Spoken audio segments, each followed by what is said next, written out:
Welcome to the video for Music Library Research Methods, Sound Recordings and Liner Notes. In this video, I will talk about how to find recordings in the library, how to use the streaming music databases Naxos Music Library and Classical Music Library, and how liner notes may be of use for music research.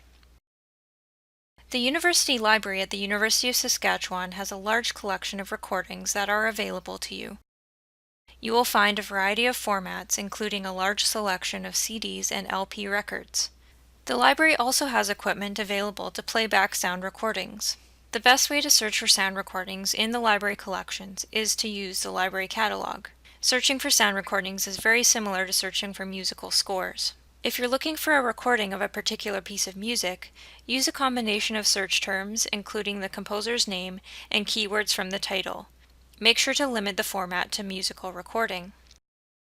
For this example, I'm going to look for a recording of Bach's Italian Concerto, BWV 971. To search for a recording of Bach's Italian Concerto, I'm going to go to the library homepage at library.usask.ca and open up the advanced search option in the library catalog. In here, I will enter Bach's name as an author and the BWV number 971. And then I will limit to material type musical recording and run the search. As you can see here, we get a large number of items, and the majority of them are online resources. If you wanted to modify this search to find only items that are available in the library collections, click the Modify Search button, and then limit the location to the Education Library.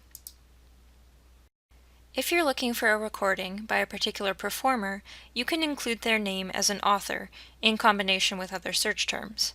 For this example, I'm going to look for recordings of Beethoven piano works by Glenn Gould. In the search, I will enter Glenn Gould as the author,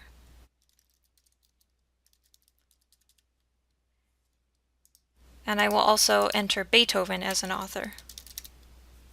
And I'll limit to musical recordings as a material type and run the search. Again, we do have a number of online resources, but we have some items in the physical collection as well. If I wanted to listen to one of these online recordings, I'll just click on the title and then click Connect to the online version. This takes me into the Naxos Music Library streaming audio database where I can play the entire recording. In addition to collecting physical sound recordings, the library also subscribes to a number of audio databases that contain large collections of classical and jazz music.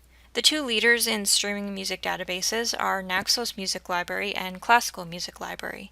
Both of these services support educational use, include liner notes, and allow users to create playlists.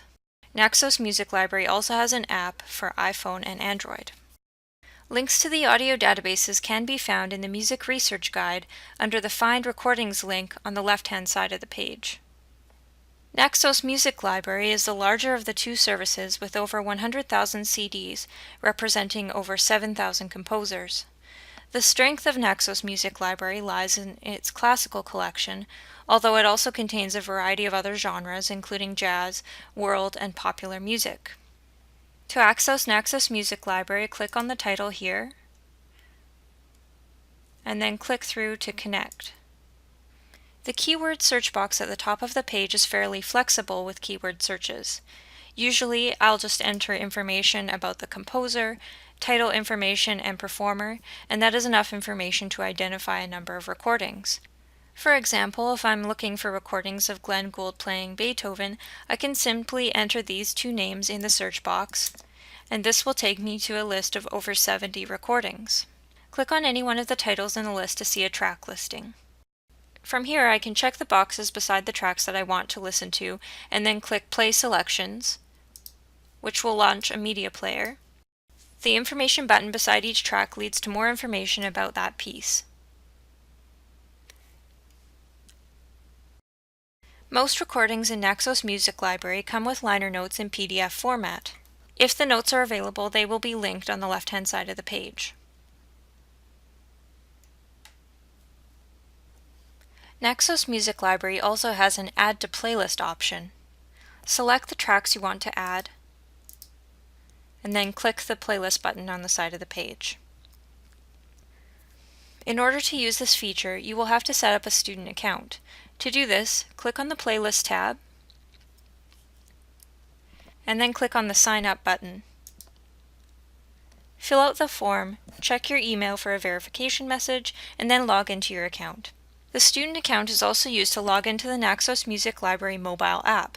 Directions on setting up the app for iPhone or Android are available on the Music Research Guide. The Classical Music Library audio database works in a similar way to Naxos Music Library.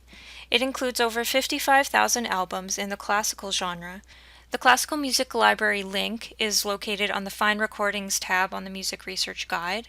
You can click through to access this in the same way you did for Naxos Music Library. And the search box at the top of the page works in a very similar way as well. The single search box is usually sufficient for completing a search, although there is an advanced search option as well. In this example, I'm going to search for conductor Claudio Abbado, conducting works by Mozart. I'm just going to enter the name of the composer combined with the name of the conductor and run my search. You'll see that 8 items have turned up.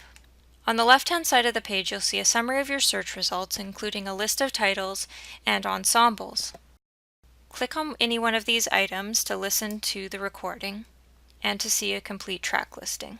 Classical Music Library offers the listener several options on this page.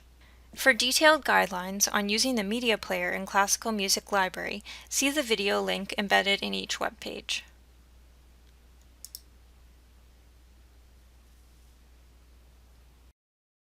Not all of the entries in the Classical Music Library database will contain liner notes. If the recording does include liner notes, a link will be provided at the top of the page. Within each recording, you will be able to create playlists and create clips of tracks, which can be saved for future listening. You'll have to create an account to take advantage of these options. To create an account, click the Sign In button at the top of the page, and then click the Create New Account option. Almost all sound recordings come with some kind of explanatory material, which may be used in your research.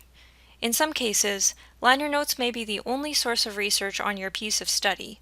In other cases, there will be more than enough information in books and journal articles. It is important to keep in mind that the quality of liner notes can vary considerably from recording to recording. While some have excellent notes, others do not. When reading liner notes, you will want to consider criteria to evaluate the quality of the research. Some points to consider. Is the author credited? Is there a bibliography of cited sources? What is the intended audience of the notes? Some notes are intended for a more academic audience, while others are aimed at a general audience. And what is the purpose of the notes? Are they meant to entertain or to build a scholarly argument? The more notes you read, the more you will get a sense for the quality of the writing. In most cases, your research should not depend entirely on liner notes as the source of information, but notes can provide insightful and useful information on a piece of music. It is best to balance your research by using a variety of sources. That concludes this video on finding and using recordings in the music library. This video has covered how to find recordings in the music library, how to access and use 2 of the primary music streaming databases, and an introduction to using liner notes for music research.